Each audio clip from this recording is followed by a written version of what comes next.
Yun. Magandang umaga po sa bawat isa po sa atin. Morning. Ayan. Praise God.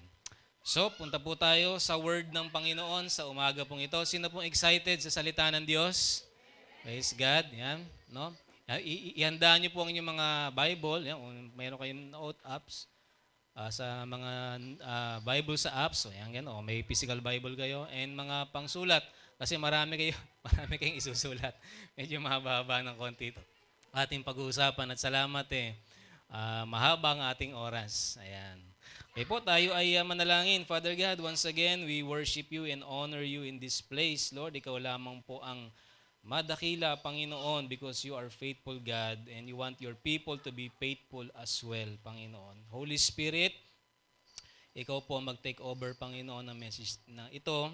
Mangusap ka po sa bawat isa po sa amin at patuloy kami na ma-cheer up, ma-stir up at ma-build up sa pananampalataya. At patuloy po kami, Lord, na magkaroon ng pandinig, Lord, na mapakinggan namin ang iyong mga mensahe at puso, Panginoon, na maisagawa, Lord, ang iyong mga salita. Salamat po, Panginoon. Ikaw po ang maitaas sa araw na ito. In Jesus' name, Amen. Amen. Amen. Praise God. So, ang pag-uusapan po natin ay continuation po ng ating tema sa buwan na ito about faithfulness, katapatan. Ayan, may ibang mga nga po tayo nakasuot ng katapatan. Ayan, ako hindi ako nakasuot ng katapatan Naka-polo muna ako ngayon. Ayan. So, punta po tayo. Meron tayong verse na babasahin, ay passage na babasahin. Maaring iba sa inyo ay familiar na po ito.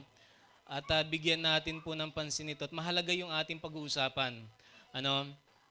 May patungkol po ito sa kung ano yung iniwan ng Lord sa atin dito at kung paano natin ito pangangalagaan dahil ang Diyos ay tapat. Sabi ng Bible, be imitators of God, maging kagaya natin ng Panginoon at nais ng Diyos na maging tapat din po tayo. No? Sa pag-uusapan natin, medyo marami. Maaaring may maiisip na kayo, ang banal na spirito po ay maglalagay na sa ating mga puso ng mga bagay na kailangan natin pala at meron na pala ako noon. Ito pala yung kailangan kong gawin dito. Yan, sa ibinigay sa akin ng Panginoon upang magtuloy-tuloy po tayo na naglilingkod sa Panginoon.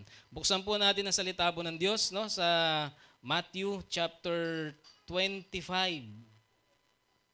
verse 14 hanggang 30.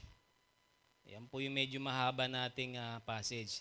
Yan po yung parable of the talents. Matthew 25, verse 14 to 30 po yan. Kung babasahin ko po, mahaba po yan. No? Yan yung parable ng talents. Ano po yung parable? Palawan muna. Ito yung isang kwento. Ito yung kwento ni Jesus. Si Jesus mismo yung nagkwento ito. Isang kwento na may spiritual to na kahulugan. No? Yung parable of the talents. At kung mapapansin niyo po dito, bigyan ko rin po kayo ng punto, no? Kasi ang mas nababasa ko ng gusto dito ay yung Matthew 24, tungkol doon sa end of times o yung sa pagbabalik ng Panginoon. May kaugnayan itong Matthew 25 na ito kasi ito yung kung saan sinabi ng Lord, sabi nga sa verse 14, for the kingdom of heaven is like a man traveling to a far country. Tungkol to dun sa kaharian ng Diyos. At itong passage na binabasa natin, bakit mahalaga po ito, nasa na po si Jesus ngayon? Nasa na po ang ating Panginoon? Nasa kanyang kaharian. Yung ibang bata sasabi, nasa aking puso. Oo naman, talaga nasa puso natin si Lord. Pero nandun po siya sa kaharian. Ito yung mga bagay na iniwan, mga salita po niya na iniwan po sa atin na dapat nating maunawaan na may kaugnayan to sa kanyang pagbabalik. So kung babalik siya, may ini-expect siya sa atin. Okay? May ini-expect ang Diyos sa atin. So sa parable of the talents na ito, sabi dito sa verse 14, kung tignan niyo lang po sa mga Bible nyo, ang kaharian ng langit, sabi niya, is like a man traveling to a far country who called his own servant and delivered his goods to them.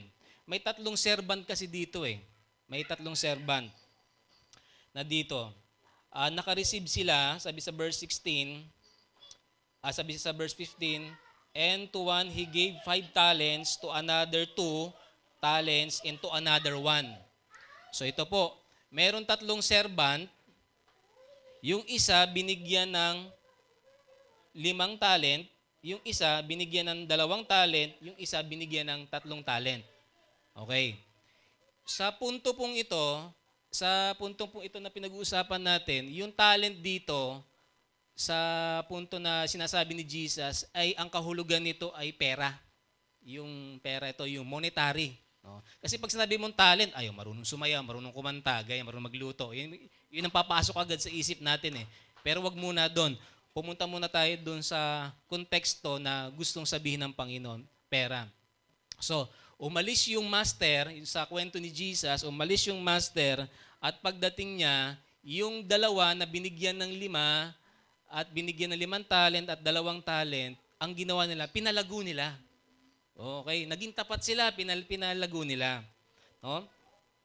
Kaya ang sabi ng Panginoon sa kanila, nung pagbalik niya, yung binigyan ng 5 talent, ang sabi niya dun sa verse 21, His Lord said to him, well done, good and faithful servant. Yan. Well done, good and faithful servant sa verse 21.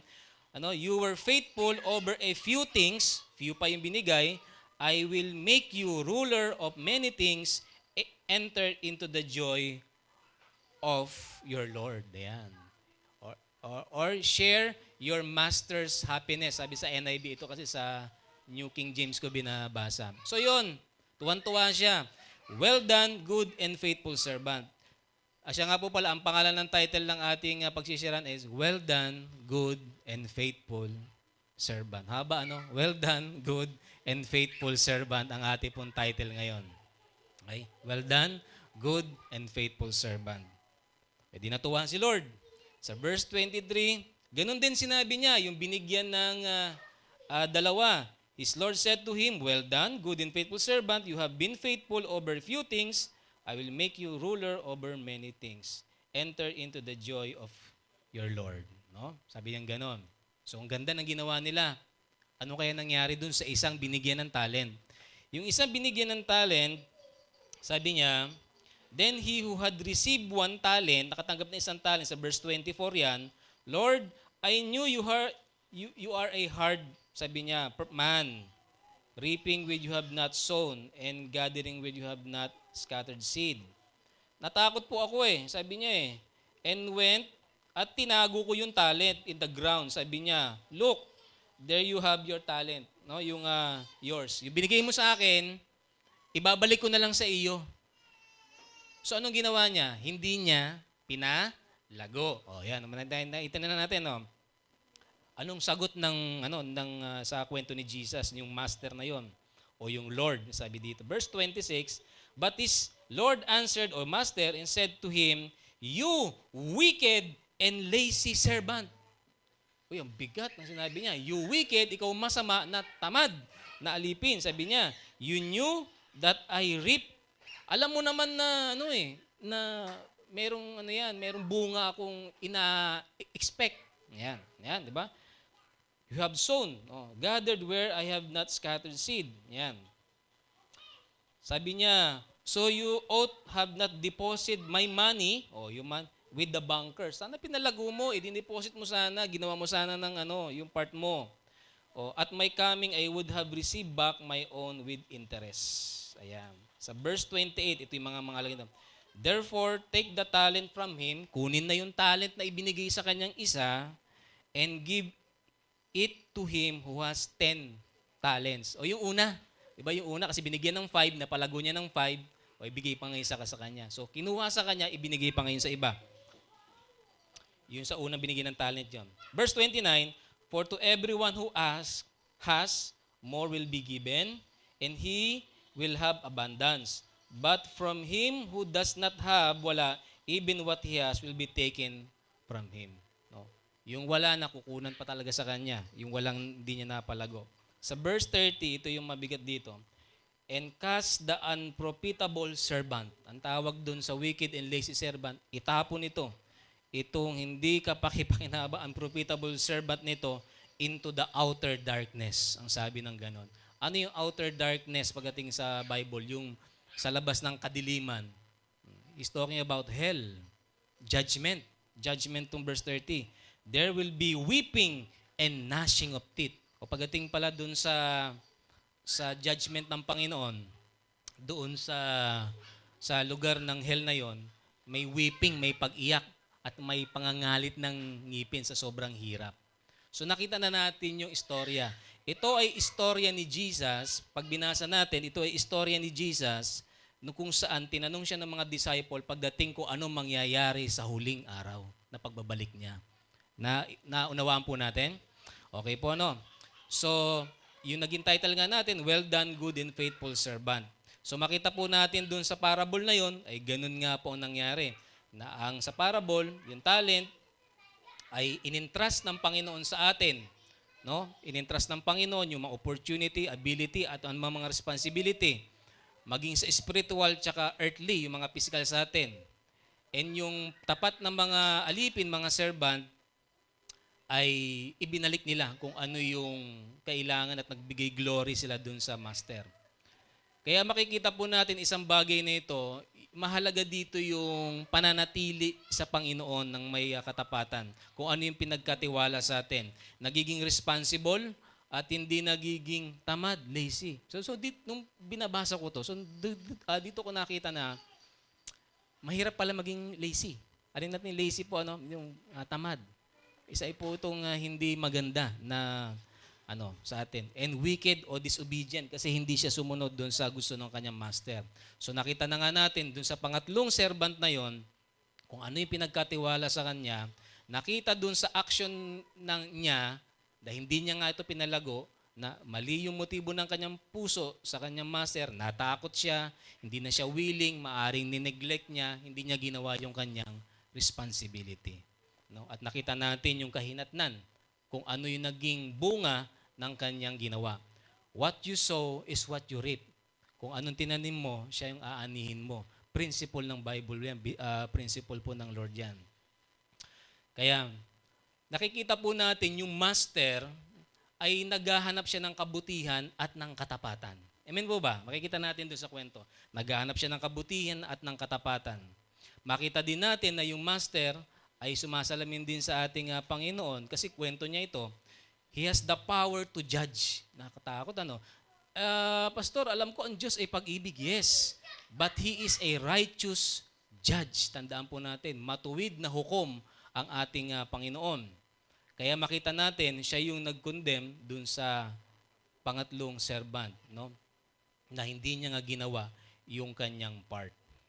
Meron konting tanong dito na medyo na ganun sa akin, medyo i-stretch ko ng konti yung ating Di ba, so makikita po natin, kaya ako po hindi ako niniwala dun sa once saved, always saved, na naligtas ka na, and then gawin mo na yung bagay na gusto mong gawin sa buhay mo, hindi mo ginawa yung pinagagawa sa iyo ng Panginoon, no? And then you are expecting na, di ba? So dito natin makikita yon sa parable na ito. Okay, ligtas naman ako, pwede ko nang gawin lahat ng pwede kong gawin sa aking buhay. Hindi mo natin ginawa yung kalooban ng Diyos. Mahirap yon pagdating sa uling araw kasi makikita natin sa parable na ito, lahat tayo magbibigay sulit sa Panginoon. Kristiyano man o nakakilala man sa Panginoon o hindi, lahat ng tao ay magbibigay ng sulit sa Panginoon. So mayroon isang tanong dito kasi paano mo mare-reconcile yung kaligtasan doon sa Ephesians 2:8 and 9? Kung nabasa nyo na yung Ephesians 2:8, 9, alam niyo po ba yung nakalagay doon? Yung by grace, sa pamagitan ng biyaya, are we saved. No? Through faith. Diba may sasabihin, by grace are we saved through faith and not by works. No? So that no one may boast. Para walang magmalaki sa Panginoon. Lord, mabuti akong tao at ako yung naging tumulong ako sa mga mahihirap kaya papasok ako sa langit. So hindi ganoon ang pamantayan ng Lord. Tangi ang kaligtasan natin ay nakabase sa ginawa ng ating Panginoong Hesus.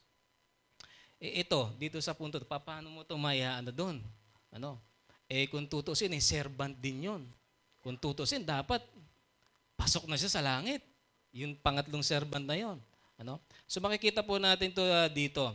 Kasi by grace nandiyan yung biyaya ng Panginoon sa atin. Pero dito kasi marireveal, may dalawang klase po kasi yan.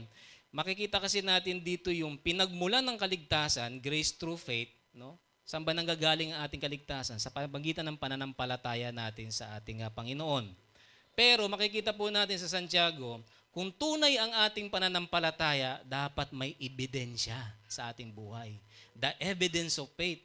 The evidence of genuine faith ang tawag. Ebidensya ng tunay na pananampalataya. Magkasama dapat yun.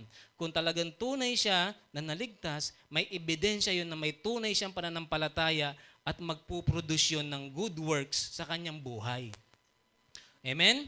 So makikita natin yung dalawang servant na binigyan ng Panginoon ng talent ay ginawa nila, makikita mo yung ebidensya ng kanilang pananampalataya na tunay nga yung kanilang pananampalataya, sumusunod sila dun sa sinabi at kalooban ng kanilang master, ng kanilang Panginoon. Pero yung isa, hindi niya ginawa yung kanyang part. So ibig sabihin, wala siyang tunay na ebidensya ng kanyang pananampalataya kasi hindi nakita yun sa kanyang gawa. So doon natin may reconcile yung ganon na ano po yun. Medyo pinalalalim po natin ng konti. So kasi nga, we are saved by faith alone, no? Faith that saves produce good works. Yung pananampalataya mo talaga na tunay, yan talaga na may pananampalataya na kapag liligtas sa iyo, magpuproduce siya ng mabuting gawa sa atin. Mabuting gawa. Kaya kasama na dyan yung faithfulness. Kaya mahalaga yung faithfulness pala. Isang karakter na ipunoproduce ng Panginoon sa atin. Nung binabasa ko nga ito, pinagpipili ako kasi may isa pa akong sana isi-share tungkol kay Peter at ito. Pero nakita ko mukhang ito yung kailangan. Pero nakita ko kasi kay Peter yung proseso ng pagiging katapatan sa kanya. Nakakilala sa Panginoon, nahulog sa pagkakasala, pero ni-restore ng Panginoon. Kaya sabi ko, medyo nakaka-relate ako doon. Ibig sabihin, wino-work out, inaayos ng Diyos para ikaw ay patuloy na maging tapat. Ganon din yung nangyari kay Peter, no? Pero kay Peter, makikita mo, nung ipinagkanulo niya ang Panginoon, ng ilang beses po, 3 beses, di ba? No, nung pinagkanulo niya ang Panginoon, sabi sa Bible, he wept bitterly. Talagang nagsisi siya. Nagkaroon siya ng godly sorrow, kung tatawag. Talagang nagsisi siya. Kaya tignan natin, nakabalik siya sa pananampalataya. Mamaya makikita po natin yan dito. So, mahalaga po ba ang katapatan? Yes. Kasi ito po isang importanteng karakter ng may paglilingkod, no? Para ito ay magbigay ng kapurihan at ma-please natin ang ating Panginoon at makareceive tayo ng mga rewards ng Panginoon. Sino pong gusto ng reward? Amen? Oo, pero mayroong may reward. So ito po, medyo mahaba po ng konti ito. Here's what God has given us. So habang dinidiscuss ko po ito sa inyo, what God has given us, no? May binigay po ang Panginoon sa atin. Talents. Okay? May talents po na binigay po sa atin. So, pag-usapan natin dito, may A at B. Una, present muna ito. Mamaya, pag-usapan natin yung future. Kasi gusto ko sana sabihin sa atin yung present at yung future. Sa future na lang. Alam sa future ko na lang sabihin. Ngayon na lang. Sa totoo lang po, nung binabasa ko pa ito at tinitignan ko, ang daming ibinigay ang Diyos sa atin. Napakabuti mo, o Diyos. Ang daming binigay ang Panginoon sa atin. No? Ang daming binigay sa atin ng Lord. Ngayon, paano ngayon natin to gagamitin? Siyempre, nandiyan yung tulong ng Lord sa atin. Present gift God has given us. Present gift God has given us. So, bigyan natin, number 1. Sa number 1 ko po, pag mag-notes pa kayo kasi may ibang mga subpoints po yun doon para makita natin. Siyempre, ang isang pinaka-importante na binigay ng Diyos sa atin, walang iba, number 1. Jesus and relationship with God. Ayan. Sino pong natutuwa na na-receive niya ang Panginoon? Parang hira ng amen. Amen! Praise God! Amen! Kung meron man tayong dapat na matanggap, no? Na pinakamamahal na bagay, no? Isang sa ating buhay, walang iba kundi ang ating Panginoong Hesus. Amen. Ayan. Ano ba mas matimbang? Yung billion na pera o si Jesus? ang matanggap natin, uy, teka, bilyon na pera, tsaka si Jesus. Uy, teka muna. Jesus. Di ba? Si Jesus, tsaka yung relasyon natin sa Panginoon. Si Jesus, no? At binigyan din tayo ng buhay ng walang hanggan. Sabi nga sa John 3:16, maaring alam niyo na po yung verse na ito. For God so loved the world that He gave, sino? His one and only Son, si Jesus, that whoever believes in Him shall not perish but have everlasting life. Binigyan tayo ng Panginoon na sino man sumampalataya sa Kanya, ibinigay sa atin si Jesus. No? Siya yung pinaka-importante sa lahat. No? Pero, kung binigay na sa atin si Jesus, sino na po dito yung tinanggap na si Jesus sa kanyang buhay? Amen? Opo, dapat po bilang pastor, siguraduhin po namin yan, yung mga tupa, yung mga membro, sumusunod, na talaga sumusunod kay Jesus. No? Tinanggap na natin si Jesus. Pero, pero kung ikaw ay magfo-fall away, no? Sabihin, fall away, tataligod ka sa pananampalataya, no? Imposible ka nang maibalik muli sa Panginoon na magkaroon ka ng pagsisisi. Merong verse na ganito, pakita ng Ate Pearl, Hebrews 6, 4-6.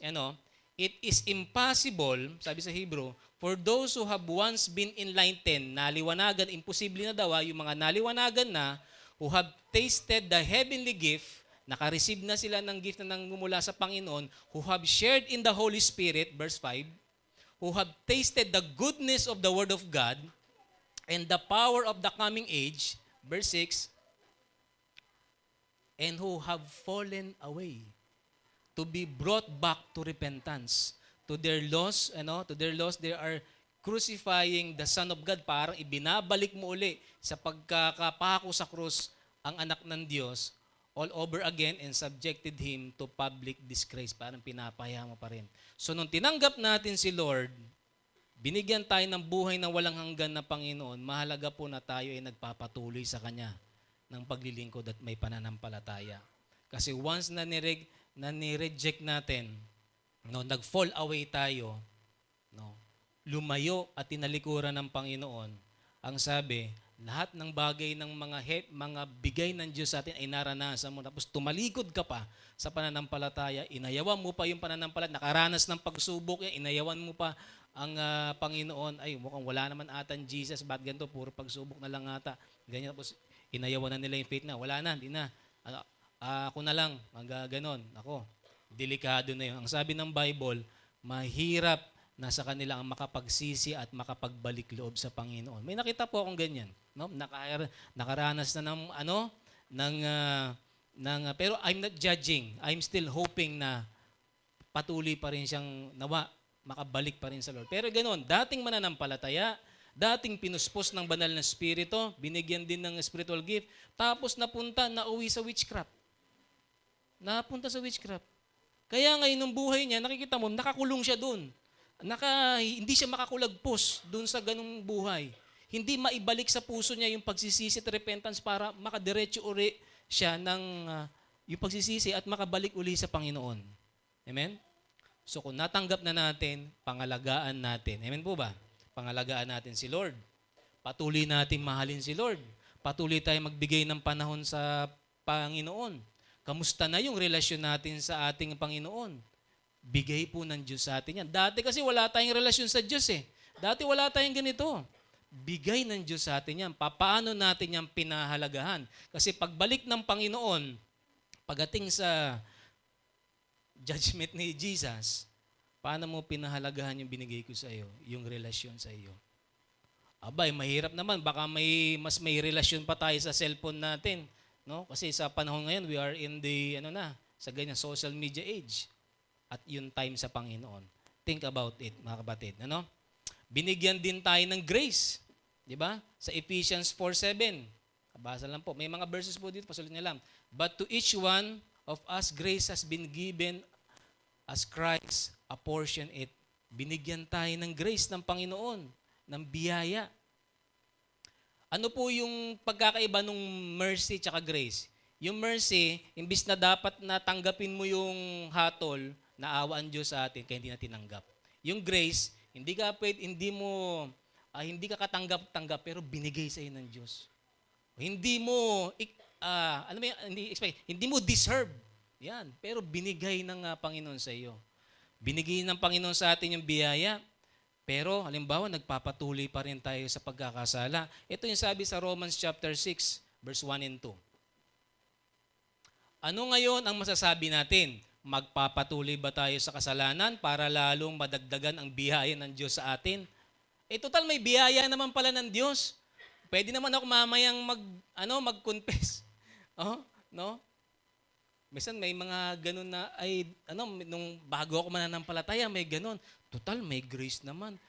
Inaabuso yung biyaya ng Panginoon. Patatawarin naman ako mamaya. Okay lang na gawin ko siguro to, yung gantong kasalanan. Total mamaya, pwede naman ako humingi ng tawad. Hindi pwede. No? Para lalong madagdagan ng biyaya ng Diyos. Sa verse 2 po, hindi maaari. Hindi ganoon, sabi ni Apostol Paul. Hindi maaari na magpatuloy pa tayo sa pagkakasala dahil ang kasalanan ay wala ng kapangyarihan sa atin. Amen. Praise God. Wala na itong power sa atin. Pag sinabing wala ng power, dahil nga yun sa ginawa ni Jesus. So, pwedeng ganoon. Binigyan tayo ng grace ng Panginoon. Nasaan na yung grace na binigay ko sa iyo pagdating ng Panginoon? Paano mo ito pinangalagaan? Paano mo ito ginamit para mapagtagumpayan ng kasalanan na yan? Ay, ginawa ko po siyang pantapal. Pantapal sa kasalanan. Ay, hindi pwedeng ganun, no? Nagagets natin? Binigyan din tayo ng Panginoon ng, when it comes to Jesus and relationship with God, importante po yan Grace, no? Na tayo ay patuloy na mapalapit sa Panginoon. Peace, binigyan din tayo ng kapayapaan ng Diyos. Sabi sa John 14:27, peace, sabi ni Jesus, I live with you, and my peace I give you. I do not give to you as the world gives. Sabi niya, hindi kagaya ng sanlibutan. Do not let your heart be troubled, and do not be afraid. Binigyan tayo ng kapayapaan na nagmumula sa Panginoon. Regalo ng Diyos sa atin yan. Bigyan ng Jesus. Tapos, may pagkakataon, always tayong nag-aalala. Always tayong natatakot. Diba? Yun. So, ibig sabihin, may panlaban na pala tayo dyan sa worry, sa pag-alala, sa anumang mga takot sa ating pong buhay. Hindi ko na i-detalye. We have the peace of God. No. Anak, paano mo ginamit yung peace ko? Ay, meron po ba ako nun? Sabi ka, meron ka nun kasi diba? Meron tayo nun, mga kapatid. We need to use it. No. Paano mangyayari yon? Sabi sa Philippians, di ko na nalagay, pero pray. Pray to the Lord. No. Manalangin ka, and the God of peace shall give you peace in your heart and mind, and guard your heart and mind in Christ Jesus. Binigyan pala tayo ng kapayapaan. So, ibig sabihin, tayo ay Kristiyanong mapayapa. Tayo ay peacemaker. Ayan. So, ibig sabihin, kung tayo ay peacemaker, hindi tayo pinanggagalingan ng kaguluhan. No? Tayo ang nagbibigay ng daan sa atin sa kapayapaan. Sabi yan sa Matthew 5:9. No. Blessed are the peacemakers, for they will be called children of God. Yung peace sa atin. May peace, internal peace, may outward peace na binigay ang Panginoon sa atin. At tayo ay maging mapayapa sa ating kapwa. Paano natin ginagamit yan? Yung pagiging isang peacemaker. Pagiging daan ng pagkakasundo. Tayo yung daan ng pagkakasundo. Amen. Binigyan din tayo ng Lord na, kasi part yan ng ating relationship sa Diyos. Pag maayos kasi, pag tayo ay maayos ang relasyon natin sa Panginoon, sa ating kapwa din, ganun Di ba? No. If we have the peace of God, we have the peace sa amin. May peace. Binigyan din tayo ng Panginoon ng repentance. Sabi natin, repentance. Pagsisisi. Acts 11:18. Nakalagay po dyan. Ito yung panahon na nag-share si Peter kay Cornelius, yung Gentile. When they heard this, yung nagpaliwanag na si Pedro sa kanyang mga kapatid sa pananampalataya. When they heard this, they had no further objection and praised God, saying, so then, even to the Gentiles, yung mga hindi Hudyo, God has granted repentance that leads to life. Nakita namin. Repentance to life. So, maaaring nabasa na natin yan kasi nasa Acts tayo, di ba? Yung karamihan po sa atin.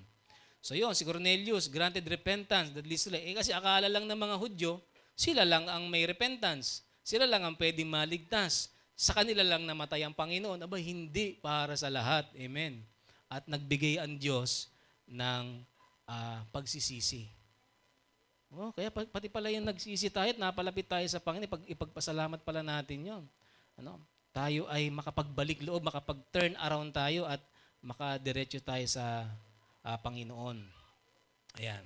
So yun po, no? So binigyan tayo sa number 1, Jesus in relationship with God para patuloy tayo mapalapit sa Panginoon. Yan yung mga binigay sa atin. Sa number 2 po, yan, andar tayo. Spiritual life.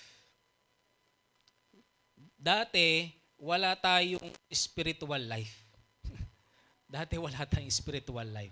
Kasi patay tayo sa kasalanan. Pati spiritual natin, damay. No? Kaya ang sabi, hindi po nailagay dyan, pero pag kung nabasa nyo na yung sinabi ng Panginoon, kinausap ng Panginoon si Nicodemo, sabi niya, no? Unless a man be born again, he cannot enter the kingdom of God. Spiritual life yon sa atin. Yung ating spiritual na patay, binuhay ng Panginoon. Bigay din ng Diyos sa atin yon. Yan. At hindi yun relihiyon. Hindi relihiyon yung born again. Pagbabago yun, na maka-Diyos na pagbabago na ginawa ng Panginoon po sa atin. Unless a man, kung sa verse 5, be born of water and the Spirit, he cannot see. Yan, he cannot enter the kingdom of heaven. So makikita natin bago po yun. So dahil born again na tayo, kagaya nga, parang bigla ko lang naalala yung mga Kristiyano nung unang panahon. Hindi naman nila sinabing, Kristiyano kami. Pag sa may Book of Acts, ang mga tao mismo ang nag-name sa kanila, ay mga tagasunod sila kay Christ eh. So Christian sila. Ang mga tao mismo ang nakakita sa ebidensya ng kanilang buhay na sila ay may sinusundan sila, walang iba kundi si Jesus. Hindi yung self-proclaim. Doon sa may Book of Acts makikita natin. And in Antioch, sabi nga, yung mga disciples were first called Christians sila. So tayo, tinatawag tayong na born again na. Yan. Nawa tayo ay bagong nilalang na talaga. Amen. Praise God. So, isa sa nagbibigay sa atin para tayo ay maging bagong nilalang, binigyan tayo ng Holy Spirit. Amen. Sino pong may Holy Spirit? Amen? May Holy Spirit tayo. Bakal po natin may banal na espiritu tayo. Sabi sa John 14:16, sa John chapter 14 verse 16, ayan. Binigyan tayo ng another helper, comforter, sabi niya. Sabi ni Jesus, I will pray the Father and He will give you another helper and comforter. Sabi niya gano'n. Sa comforter sa King James. Ayan. And I will ask the Father and He will give you another counselor naman sa NIV to be with you forever. Ayan. So kung binigay na pala sa atin si Holy Spirit at sineset aside naman natin siya, hindi tayo nakipag-usap sa Kanya, paano tayo i-guide? Paano natin pinangangalagaan yung binigay sa atin? No, sa atin. Paano natin, kasi sabi ng Panginoon, maging sa ating pangangatawan, ay ibinigay itong templo natin, ito ay templo ng banal na Espiritu. Paano natin pinapangalagaan ng banal na Espiritu? Nakikipag-usap ba tayo sa banal na Espiritu? Amen. Narinig nyo na ba? Naririnig ba natin yung tinig ng banal na Espiritu? Amen po ba? Narinig po ba natin ang tinig ng banal na Espiritu? Ito, habang nagpipreach ako, naririnig na natin kasi ito ay word ng Lord. Itong Bible. No? Pero bigyan ko po kayo ng may 3 boses dyan sa isip natin kung paano para ma-distinguish kasi minsan. Ito ay narinig ko sa isang deliverance minister habang nagkakandak sila ng para malaman kung May 3 boses at yung sa 3 boses na yon, ang kadalasan minsan talaga, akala mo boses mo yon. No? Sa 3 boses na yun, ang mangungusap sa iyo, walang iba kundi ang Panginoon, ang Holy Spirit, ikaw, yung flesh mo, ikaw, at siyempre, yung kaaway. Ayun. Madidistinguish mo na. Ay pagsabi sa iyo, patuloy mong mahalin ng Panginoon, patuloy ka maglingkod sa kanino galing yon? Sa Holy Spirit yon. Diba? Yun ang boses ng Holy Spirit. Pero pag ganito, ay nakakatamad Parang lumabas, mainit. O halimbawa ganun, o nakakatamad pumunta sa church. Alam mo na kung saan yun. Maring sa flesh mo yun. Maring sa laman mo yun. Kasi wag mo naman isisi lahat puro sa demonyo. No? Kasi minsan meron tayong sinful nature, meron pa rin tayong kahinaan eh. Although na born again tayo, yung mind natin kailangan ma-renew. Kailangan tayo ma-renew. So, paano yung pangatlong boses? Boses ni Taning. Aba, wala ka ng pag-asa. Sumuko ka na. Diba? Puro ganun ang boses nun. Hindi tayo sasabihan ng Panginoon ng ganun. Amen po ba? So makita natin yun sa tatlong boses na yon. Ngayon, binigay sa atin ng Holy Spirit. Pwede mong kausapin si Holy Spirit. Pwede mo siyang kausapin. Holy Spirit, tulungan mo po ako, bigyan mo ako ng wisdom sa mga bagay na ito. Ano po dapat kong gawin dito? Ayan. Sa mga bagay ito. Mangungusap sa atin. Kailangan masana yan kasi nandito siya sa atin. Yan. Anak, madalas mong kausap yung sarili mo. Yung ganun. O kaya minsan, stop talking to the enemy. Wag yun. Ako ang kausapin mo. At kung gusto mo malinaw ang boses ng Holy Spirit, ito. Yan, basahin na natin. Amen? The Word of God. Yan ang malinaw na boses. Maya-maya habang binabasa mo to, mangungusap ka na. Ako, nung binabasa ko itong sa Parable of the Talents, nangungusap sa akin ng Holy Spirit, Lord, patawarin mo ko. Ang dami kang binigay sa akin, may iba sinayang ko. Pero salamat sa pagkakataon, binibigyan mo pa ako ng pagkakataon na ayusin ito at maging productive, Panginoon, upang magbigay ng kapurihan sa iyo. Amen? Nangungusap sa atin ng Lord. At alam ko po, nangungusap na ang Holy Spirit sa atin ngayon. Kasi prayer natin yan. Amen? Praise God. Ayan.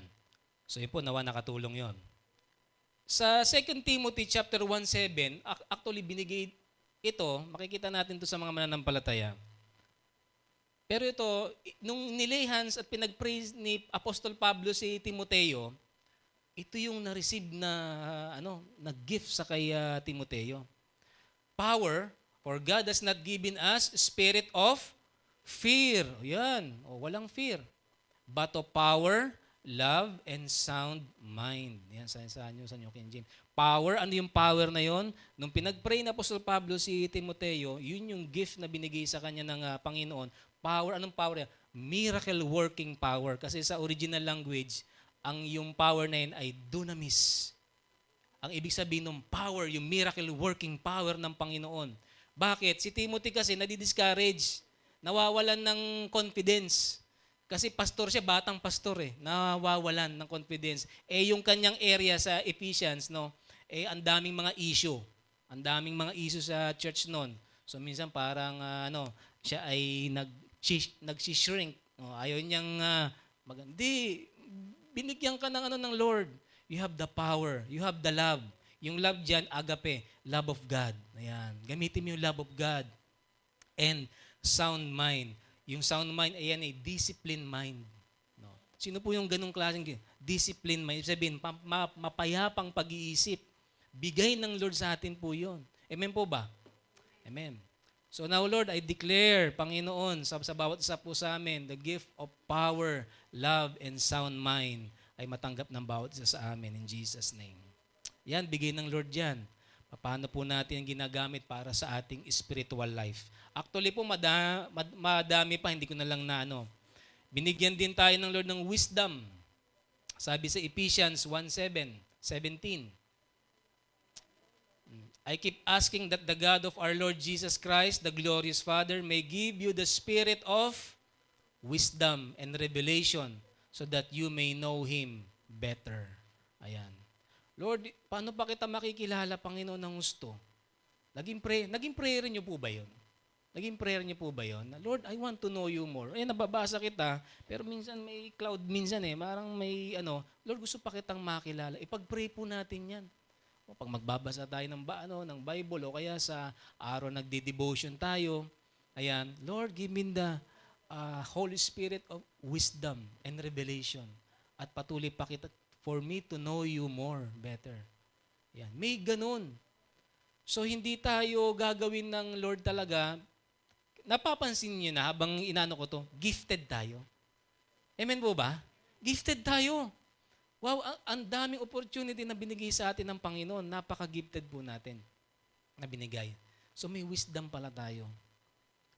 Ano ba yung wisdom? Paano mo gagawin ng tama ang isang bagay? In revelation, makilala pa natin ang gusto ang Panginoon. Amen. Imbis na ang iniisip natin yung halimbawa, yung problema, yung naman mga bagay na yan, iset aside natin yun, ibigay natin sa Panginoon, cast all your burden unto the Lord, and let the wisdom and revelation empower you. Amen? Praise God. And let the and revelation of God. Kaya mapapansin nyo dito, pag nag-worship tayo, yung iba, mag-focus lang tayo mag-worship sa Panginoon kasi may i-reveal lang Lord sa iyo. May i-reveal lang Lord sa iyo. Ay, nung one time na lang, may share ko lang sa inyo, nung time na nun yung misa kinukwento ni PM dito, yung angels dito, tsaka yung nag-touch kay Naris, may bumaba. Pero yung sa kanya, kukwento ko sa inyo kung ano yung pinakita ng Lord dito na saglit lang, hindi ko naman may bantay si PM dito. Ang tangkad nung minsan na binabasa niya yung scripture. Ang tangkad, nakaganon yung espada. Ang pinakita ng Lord sa akin yung ganito, yung yung kamay nung angel tapos yung espada ang kapal. Ang laki, ano sa sword. Ang tangkad sa kanya na andito sa likod. Siguro mga way back 24 yun. Medyo matagal na. So naikwento ko lang sa kanya. Kaya pastor, sabi ko, may mga tsaka pag tayo po ay nag-worship dito, hindi nyo alam, kala nyo tayo-tayo lang, may mga nagmi-minister po ng mga anghel dyan na pinadala ng Panginoon. Sabi yun sa Hebrews 1:14 na mga ministering spirit na mga nag-serve sa atin to inherit salvation. Yan, kasama na yung kay Ate Naris, nung may nag-touch sa kanya dito, gulat siya. Kasi nung nandun ako, may gumano, may bumaba. Hindi na di ba, naiiyak ka? O yun eh. Meron po dito.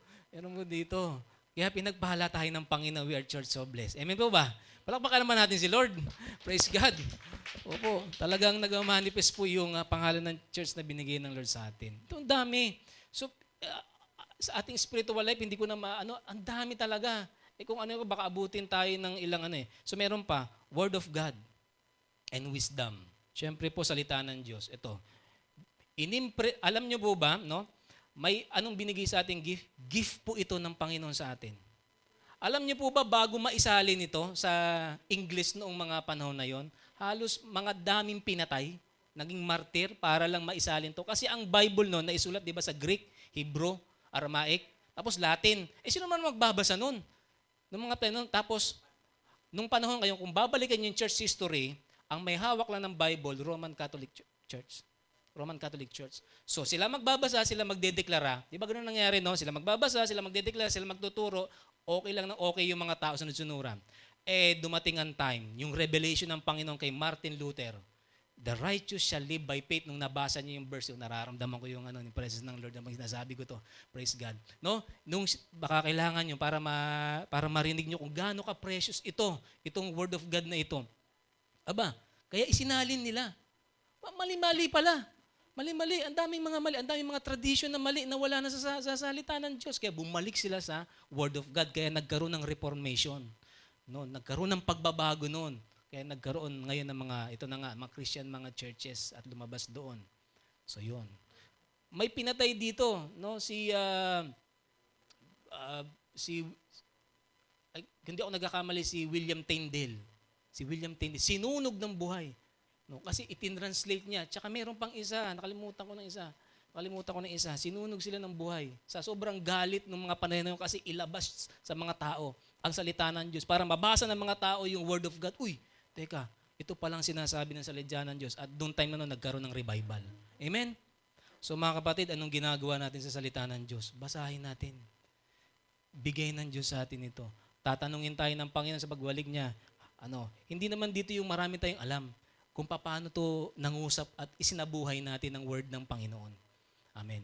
Praise God. Sino po may mga Bible sa bahay? Ay, nasa bahay pala. Dala niyo pala. Dalhin natin. Dalhin po natin. Oo. Minsan kasi mahirap magbasa sa phone, di ba? Minsan nakakalabo na nga ng mata. Ganun, o nakaka-distract pa. Uy, ang ganda ng word ng Lord sa akin ngayon. Di kita iiwan, di pababayaan man. Hebrews 13:5. Ay, teka, may nag-message sa akin. Ay, ganun. Di ba, ganun na. Tapos, wala na. Di ba? Minsan maganda yung ganito yung may physical Bible ka. O kaya naman kung, Pastor, hindi ko na kaya magbasa, merong audio Bible sa i-play mo kung may Bluetooth po kayo sa bahay, maganda, mapapakinggan mo. Pahalagahan natin ang salita ng Diyos. Bakit?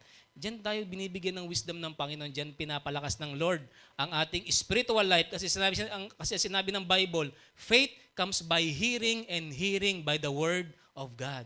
Mas lalong lalakas ang faith mo pag naririnig natin ang salita ng Diyos. Palakpakan naman natin si Lord. Amen. Praise God. We need to hear the word of God. So makakatulong yan sa ating spiritual life. Ito po. Yan, kasi 11 na. Pero matapos na ito. Calling and ministry. Number 3, calling and ministry. Mayroong tinawag tayo ng Panginoon, hindi ka tinulak. Sabi mo sa katabi mo, hindi ka tinulak, tinawag ka. Parang naalala ko yung nagba-Bible school kami doon, may isang youth sa church nila, sa probinsya, medyo makulit. No, medyo makulit. Ang ginawa ng pastor, nakatulog, parang ganun, basta nakatulog yung youth na yon. Hindi niya alam, nakatulog siya, nakasakay siya sa van, hindi niya alam yung pupuntahan niya, Bible school pala. Dinrap off siya doon, diyan ka. Diyan ka, matrain ka dyan. No? Ang kulit mo doon sa church, doon sa probinsya, diyan ka. Kaya nagulat siya, wala siyang kadamit-damit. Nasaan na ako? Nandito ka na ako, magbapadala ng damit mo. Huwag ka, dito ka matrain. Ayan, gano'n. Wag ganun kasi parang tinulak yun eh. Kaya pagdating doon, iyak siya ng iyak. Ayan, ganun, gusto niyang umuwi. Ayan. Tayo ay tinawag ng Panginoon. At bawat pagkakatawag ng Diyos sa atin, ay meron tayong gagampanan. No po? Sabi po sa Ephesians 4:11-12, nung ito po ibigay po ni Jesus, sabi niya, and He, si Jesus yan, He Himself gave some to be apostle, prophet, evangelist, pastors, and teachers. Ayan. Sa verse 12, bakit binigay? Ito na po yung reason eh. For the equipping of the saints. Mga kapatid, nandito po kami bilang pastor and mga ganyan, mga teachers natin, para ma-equip tayo. Yun yung trabaho namin. To the work of ministry, para ma-edify, ma-build up ang body of Christ. Yan po yung binigay ng Lord sa atin. Kung lahat tayo apostol, ay wala tayo lahat dito. Nasa mission tayo. Kasi ang ibig sabihin apostol, sent one. Punta doon, punta dyan, evangelist, ganyan. So marami pa. Sa 1 Corinthians 12:7-11, yan, maaaring may gift na tayo niya, binibigay po sa atin yan. Calling in a ministry. Binigyan tayo kung nabasa nyo na yan, ilagay nyo na sa 1 Corinthians 12:7-11, nakalagay dyan yung mga ministry gifts ng Holy Spirit sa atin. Binigyan tayo ng word of knowledge, yan. Word of wisdom, prophecy, tongues, yan. Discerning of spirit, miracles, healings, yan. Interpretation of tongues. Maraming binigay ng Lord sa atin ng gift sa atin. Yan. And we need to use that. 9 yun eh. At marami pa. Yun. Binigay ng Lord sa atin yan para makatulong sa bawat isa. Word of knowledge. Ayan. So makikita niyo po minsan si PH yung sa atin pong sa church, yung word of knowledge yun. Halimbawa, magpipray na po, tapos mamaya-maya biglang may sasabihin ng Panginoon sa kanya, word of knowledge. Meron meron isang tao dito na masakit yung balakang. Maya-maya, ipagpipray, Lord, in Jesus' name, we pray. Ito, word of knowledge na we pray for healing dun sa kanyang balakang. In Jesus' name. At gumagaling. Word of knowledge yun na binibigay sa atin. Pangitain, minsan sa atin na binibigyan pa kanina, nagkukwentuhan kami ni Kuya Joe. May pangitain siya about sa kanyang hanap buhay naman. Word of wisdom yon or knowledge. Ayan. Discerning of spirit, isa sa mga na nakikita mo agad kung ito'y galing sa Panginoon o hindi. Alam mo agad kung anong spirit ito. Yan. Healing. Yan. So marami po yun na binigay ng Panginoon sa atin. Binigyan din tayo ng Panginoon ng good news, yung mabuting balita. Ibinigay ng Lord sa atin yon. Yung mabuting balita po na narinig natin, talaga magagamit yon. Sa 2 Corinthians 5:17-18. At ang sabi doon, tayo ibinigyan ng mabuting balita, no? Kasi tayo ay gagamitin sa ministry ng reconciliation. So pag nagsishare pala tayo ng Word of God, ang nangyayari, hindi mo lang basta sinishare yung sure ka na ba sa Kanya. Merong pinakamalalim na purpose yun.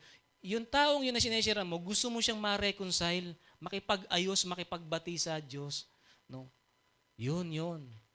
Gift din yun sa atin, yung binigay sa atin. Ayan. Pag minsan pong may time kayo, pwede niyong basahin yung sure ka na ba. At pag may time kayo, sama kayo sa amin sa harvest tuwing hapon. 3:00 ng hapon. Yan. Here from Church of Blessed Binangonan. Di ba? Nag-advertise pa. Para pinomote pa. O, yan po. O kaya there in CSB Tanay. Di ba? O gusto niyo mas malayo-layo doon sa CSB Tanay. Di ba? So yun, dahil binigay sa atin. Anak, kamusta na yung binigay ko sa inyo na mensahe, yung mabuting balita? Lord, puro masamang balita ang nasi-share ko eh. Hindi, share natin yung mabuting balita. No? Kasi pag-asa yun eh. Mahirap man puro masamang balita. Pag nakapanood tayo ng TV, alam niyo na nangyayari sa lipunan, puro masamang balita. Bigyan natin ng mabuting balita. Yun, sa gobyerno natin, kailangan na nila ng mabuting balita. Amen.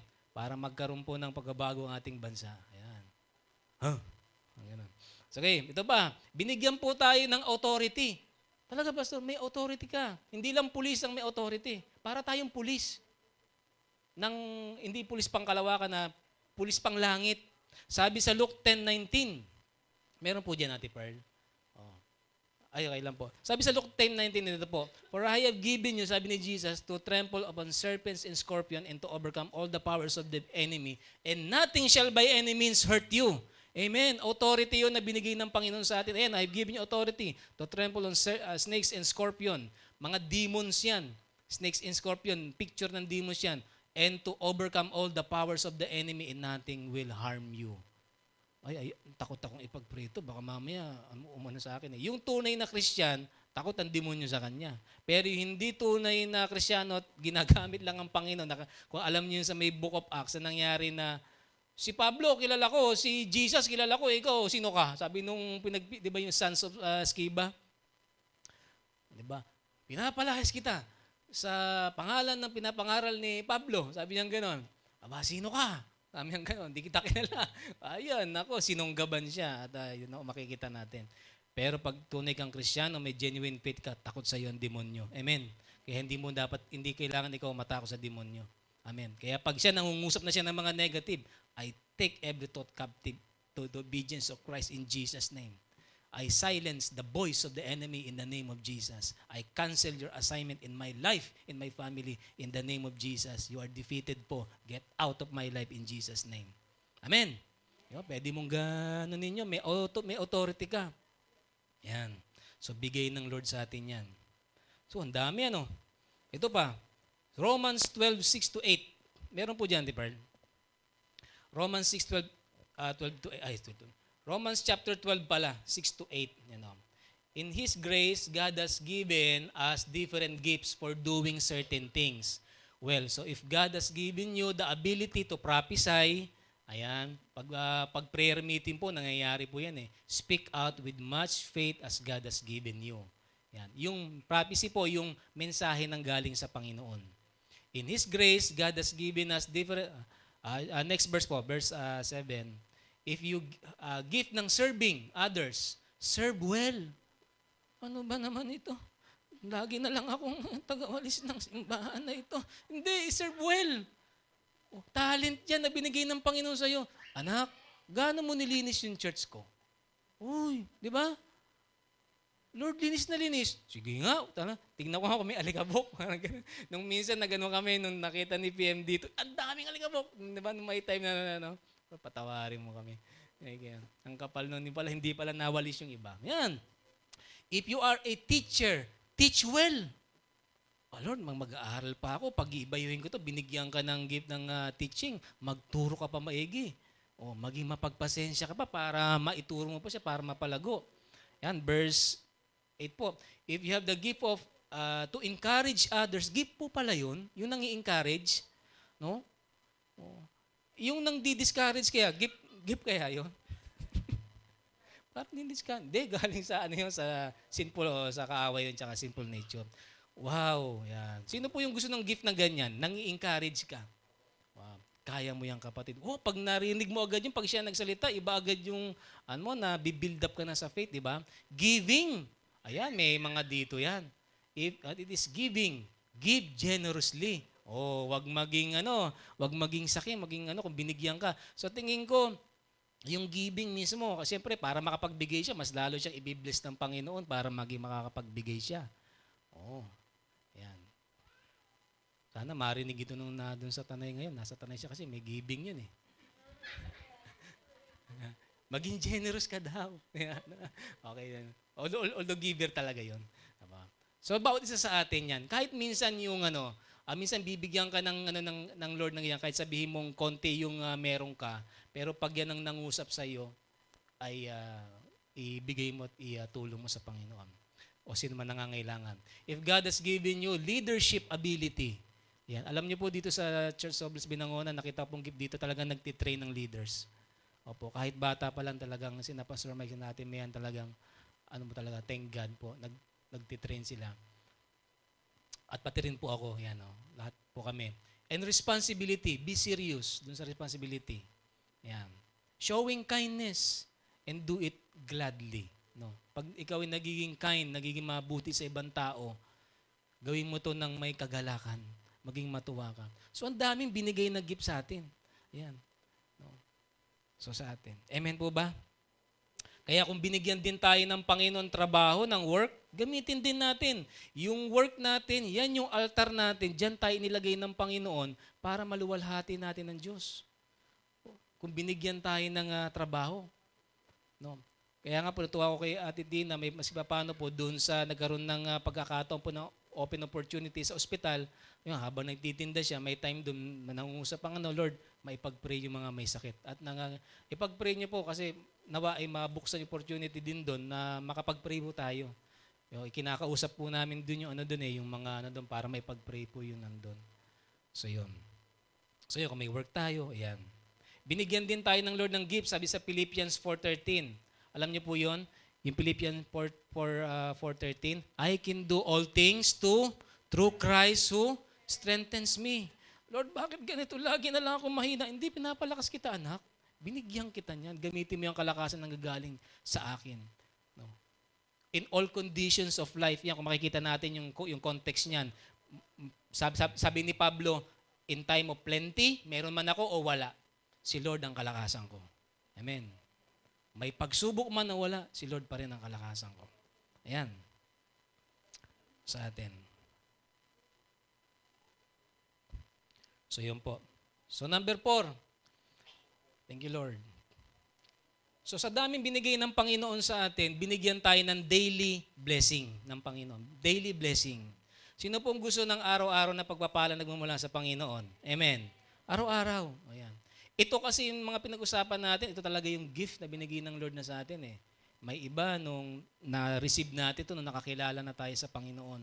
May iba naman nung nilikha na tayo ng Diyos, tinanggap na natin at eventually na-discover natin. No? Baka meron po sa inyo dito na magaling, may binigyan ng boses kumanta. Yan, pwede po sa praise team. Oh, si Nani Elsie pala, kumanta, mga ganun. Di ba? Example. So, daily blessing. Bakit po tayo binibigyan ng daily blessing ng Panginoon? Kasi, ito yung ongoing na pag-aalaga ng Panginoon sa atin. Amen. Inaalagaan po kasi tayo ng Diyos. May ongoing na pag-aalaga ang Panginoon sa atin. Kaya nga may daily provision ng Panginoon sa atin. Sinabi nga sa Matthew chapter 6, verse 11, manalangin kayo ng ganito, sabi ng Panginoon, sa Matthew chapter 6, verse 11, ang sabi ni Lord, Lord, give us today our daily bread. Sa konteksto ng Hudyo, siyempre, ang pinakapangunahin nilang madalas na pagkain, bread. Kung Pilipino yan, Lord, give us today our daily rice. Sama mo na rin ang ulam. Alam mo gusto mong ulam? Di ba? Lord, sama mo na rin ng ulam. Check-in joy. Ganyan, So, pinagpipray yan. Ginutom ba tayo ng Panginoon? Hindi. Alam niyo po, simula nung naglingkod po ako nung 2011, nung na-receive ko yung calling ng Lord, simula na hindi ko, tagal na ako din nagtrabaho. No? Kumbaga, pinipilit ko naman, pero yung may ibang resource na ginamit ng Lord, pero hindi ko po nakita na gutom kami. Ayan po. Nagutom man, pero saglit lang. Mamaya kakain na rin. Okay. Nagutom man dahil nag-fasting. Yan, pero kakain na rin. Kaya hindi tayo pababayaan ng Panginoon. May ginagamit din ng Diyos.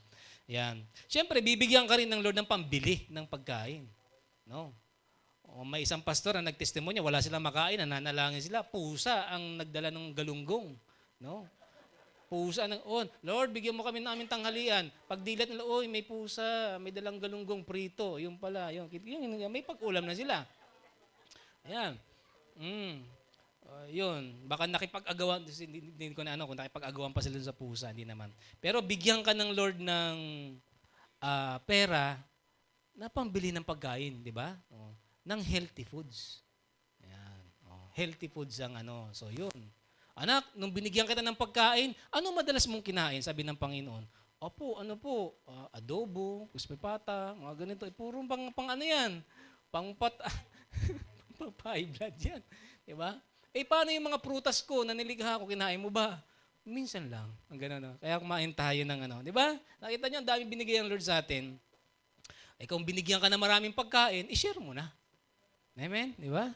Kung tinuruan ka ng Lord na makapagluto ng masarap na puta, i-share natin. So, ang daming binigay sa atin po na food. Kaya nga sabi niya sa James chapter 1 verse 17, every good gift is from above. No. Every good and perfect gift is from above, coming down from the Father of the heavenly lights, who does not change like shifting shadow. Hindi nagbabago ang Panginoon. Amen? Binigyan ka ng healing, bigay ng Lord yan. Sa amin po, naranasan namin yung progressive na healing ng Lord. Bigay ng Diyos yan, yung kagalingan. Yan.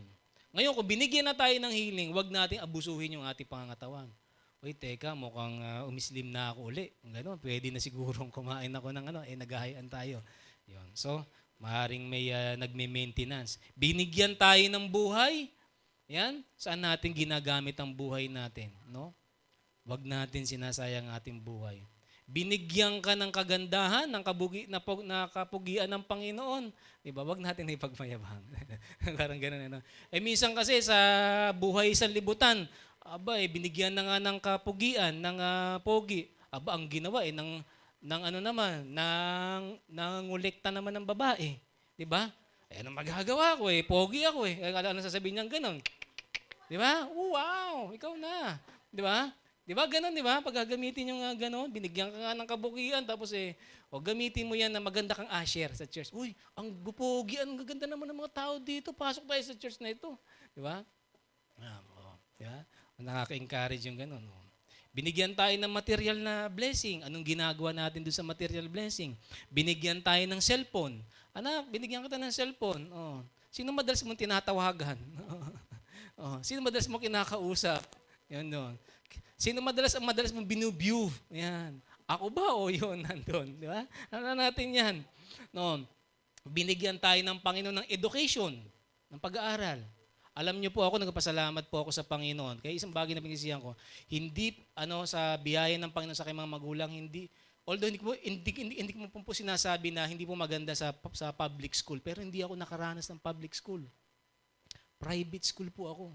Elementary, high school. Kaso nga lang, imbis na naging horror. School bukol ako noon ng mga time na noon. So pinagsisihan ko yun. Pinagsisihan ko yun. Yun Nung habang ginagawa ko yung sermon na ito, naalala ko ng bata ako, Lord, binigyan mo ako na maayos na eskwelahan, na maayos magturo ng mga teacher. Magalit lang, parang nakita ko nagalit lang ng teacher, natatakot na ako agad, ayoko nang pumasok. Nagiging disciplinarian lang pala yung guro. Kaya sa mga estudyante natin dyan, binigyan ka ng edukasyon, pagbutihin mo, maigi. Amen. No? Pagbutihin mo, anuhin mo yun. Bigayan ng Lord sa atin. Binigyan tayo ng Panginoon ng pamilya, ilid natin sila sa Panginoon. Amen. Kung binigyan tayo ng Lord ng pamilya, dalhin natin sila sa Panginoon. Amen. Responsibility yun na binigyan na sa atin. Tayo yung naging nakakilala sa Panginoon sa pamilya natin na yon. May responsibility tayo na dalhin natin sila sa Panginoon sa tulong ng Diyos. Amen? Praise God. Binigyan tayo ng Panginoon ng araw-araw, daily blessing, victory in Christ. 1 Corinthians 15:57, ang sabi po, but thanks be to God, He has given us the victory through our Lord Jesus Christ. May pagtatagumpay po tayo sa lahat ng bagay. Amen? Panghawakan po natin yan. So yan yung present blessing. Dami Hindi ko na po na isa-isa. Punta tayo sa future. Basta meron pang future. Oo naman, saglit lang po ito. Hindi ko nang gaanong Meron pa tayong future. Gutom pa kayo? Gutom pa? Gutom pa. O yun! Sige, 1 oras pa tayo. Wala naman sina. Hindi. Saglit lang to. Future blessing. So ito yung present na blessing na binigay ng Panginoon sa atin. Anak, ang gusto ko, magtapat ka dito, gawin mo yung responsibility mo, tutulungan naman kita. No. Ngayon, pagdating sa future, ano yung tatanggapin natin? May ilan po dito na tatanggapin natin? Una, future gift, God will give us. Number 1, eternal inheritance. Lahat ng nandito sa lupa, temporary lang yan. Iwanan po natin yan. Pero meron tayong eternal na tatanggapin. Eternal, walang iba kundi yung kingdom of God. Kaharian ng Diyos. Pag binasa mo yung Luke 12:32, isa yung way ng do not be afraid, little flock, to your Father has been pleased to give you the kingdom. Yung kaharian ng Diyos. Pero makikita mo, ang parallel niyan, yung sa may Matthew chapter 6 na, seek first the kingdom of God and His righteousness, and all these things will be added to you. Hindi lang pala yung daily needs natin ang binibigay ng Panginoon. Darating ang time, sinisik mo ang Panginoon, naglilingkod ka sa Panginoon para sa kingdom ng Panginoon, ibibigay ng Diyos sa iyo ang kanyang kaharian. Amen. Eternal yun. Mas maganda pa yun. Maganda ito, pero mas matindi yun. Hindi na natin kaya i-describe. No? May heavenly inheritance tayo sa Panginoon. Kasi yung mga Levite noon, meron din tayong, sabi nga sa 1 Peter 1:14, meron dyan, 1 Peter 1:14, yan. To an inheritance incorruptible, undefiled, and does not fade away, reserved in heaven for you. Hindi nasisira, pure, at hindi nawawasak o hindi siya kumukupas ang ibibigay ng Panginoon sa atin. Amen. Sino excited? Amen. Amen. Sa future yan, na ibibigay ng Lord sa atin. Okay. At isa pa, sa 2 Timothy 12:2, pagbalik ng Panginoon, maghahari tayong kasama ni Jesus. So ngayon, ini-enumerate ko na lang po sa atin, para kasi lang natin, kasi sa future naman yan, pag may paliwanag natin. Ayan. Sa mga tapat, may crown. Crown. May bibigay sa atin na crown eh. May crown of righteousness, crown of life, crown of glory na bibigay sa atin. Crown. Yan, malapit na rin po ako matapos. Crown of righteousness, crown of life, crown of glory. Yung ibang crown, hindi ko pa hindi pa naisama. May corona ka. So sa langit, pagdating ng Panginoon, hindi ka sasabitan, hindi ka sasabitan ng medalya. Corona ang ibibigay sa iyo. Corona ng katuwiran. Crown of righteousness, 2 Timothy 4:8. Nakalagay po yun. Pakilagay nyo na lang po. 2 Timothy 4:8. Yan, And now the prize awaits me, the crown of righteousness, which the Lord, the righteous judge. Nakita niyo po yun?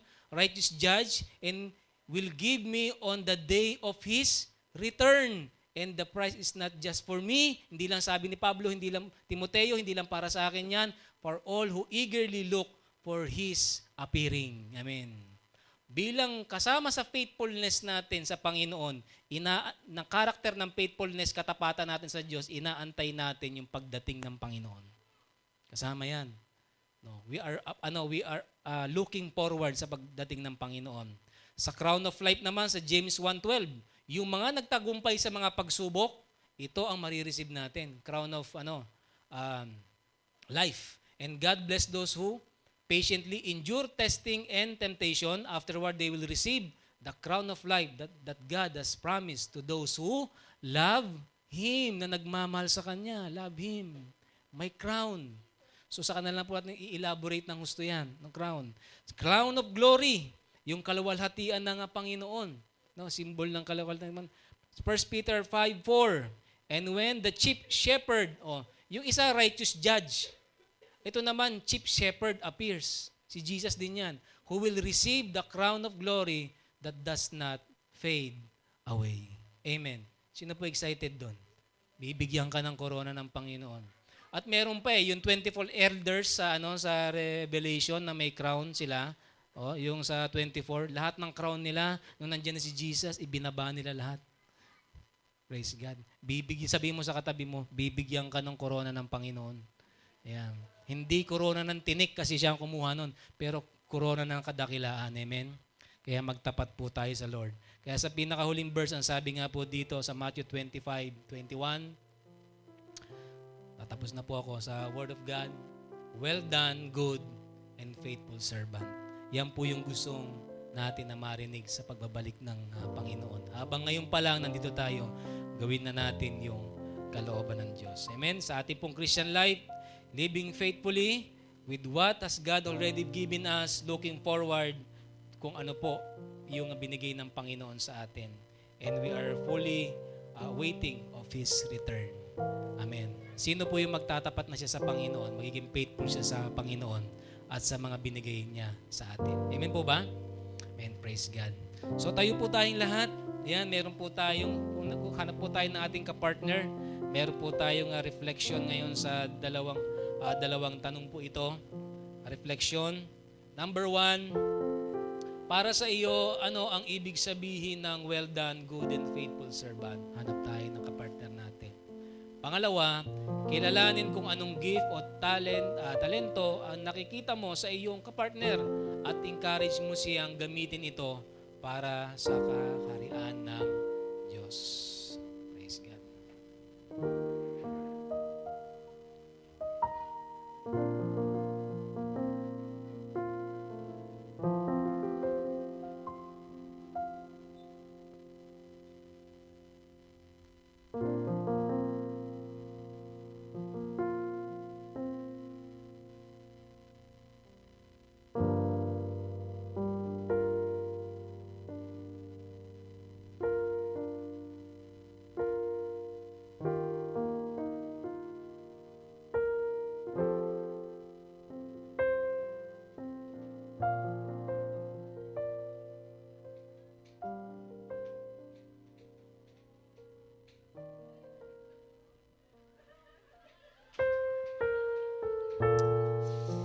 Hallelujah, Lord God.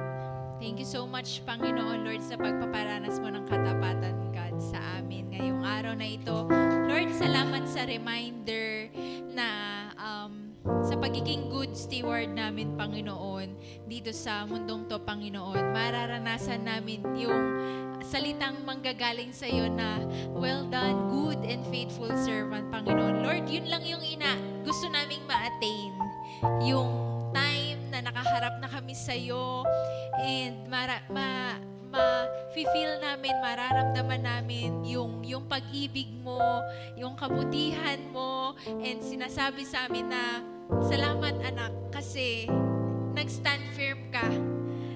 Nag-stand firm ka para sa akin. Diba? So, kapatid, kantahan natin ngayon. Alayan natin ng papuri at pasasalamat ang Panginoon sa kanyang kabutihan sa atin na siya yung nagsusustain above all. Thank you, Jesus. Thank you, God. Napakabuti mo, Panginoon.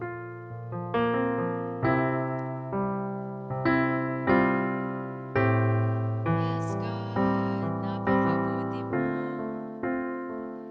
Luluwalhatiin ka namin, Panginoon.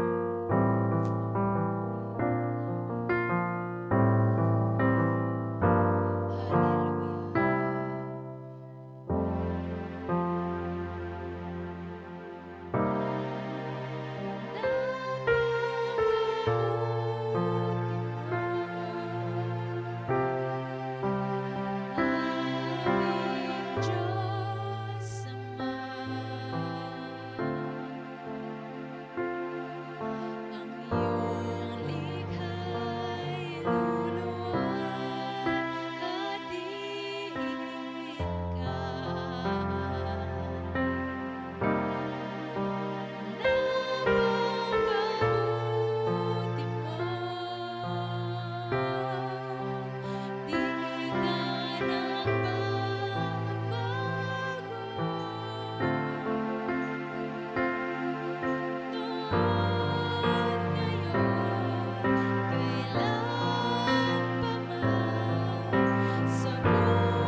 Lord, we thank you so much, God, sa iyong goodness, Panginoon, sa bawat isa po sa amin, maging sa iyong church. Truly, Panginoon, sa amin pong mga napag-usapan, Lord, you are so faithful, God, sa amin pong buhay. You have blessed us, Lord, with spiritual gifts, Panginoon, sa bawat isa po sa amin. We thank you so much, Panginoon. Lord, we also ask, Lord God, for forgiveness, Panginoon, sa aming pong mga naging pagkukulang namin noon. But by your grace, Panginoon, nais mo kami, Lord, na mag-improve, na mag-grow. Patuloy po itong palaguin, mga gifts na ito,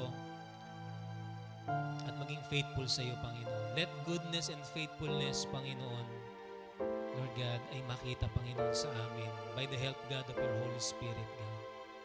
So right now, Lord, I also pray, Panginoon, sa bawat isa po sa amin, like what Apostle Paul have said to young Timothy, the pastor, stir up the gift, flame it to fire, the gift, the spiritual gift that the Lord has given you. Mag-apoy ito right now in the name of Jesus. Lord, thank you, God, right now. Thank you, Holy Spirit. Yes, Lord. Thank you sa presence mo, Panginoon. Thank you, Holy Spirit. Stir the gift, Panginoon, na bawat isa na binigay mo. Iba-iba kami, Lord God, ng gift na yung pinagkaloob. It is for your glory, for your praise, Panginoon, for your advancement, God, of your kingdom. Lord, to help other people, to help our family, to help, Panginoon, ang bawat isa po sa amin. Stir up to, Lord God, in Jesus' name. Fan into flame the spiritual gift that the Lord has given us by the power of the Holy Spirit in Jesus' name. Right now, Lord. Salamat po, Panginoon. At dalayan ko, Panginoon, di namin ito itatago at patuloy namin itong gagamitin, not for pride, but continuous humility sa iyo, dahil ikaw lamang, Panginoon, na maitaas sa amin. Salamat po ng marami. Lord, I also protect us, God, from all works of the enemy sa buhay namin. Di namin sila inaalaw sa buhay namin. Every assignment of the enemy to destroy or oppress or hinder the gift, in the mighty name of Jesus, we cancel all their assignment right now in Jesus' name. They're all defeated sa family namin. They're all defeated in Jesus' name. Let the good plans of the Lord, let the gift of the Lord be established sa buhay namin to the glory of God. Salamat ng marami, Panginoon. And also, Lord, you are giving gift of healing right now. We also ask, Panginoon, for healing, Panginoon, by your healing. And we receive, Panginoon, healing for our physical body right now. Those who are sick right now, be healed right now from head to toe. Let the healing flow of the Lord flow right now in the mighty name of Jesus. Because by His wounds, we have been healed. Thank you, Lord. Salamat, Panginoon.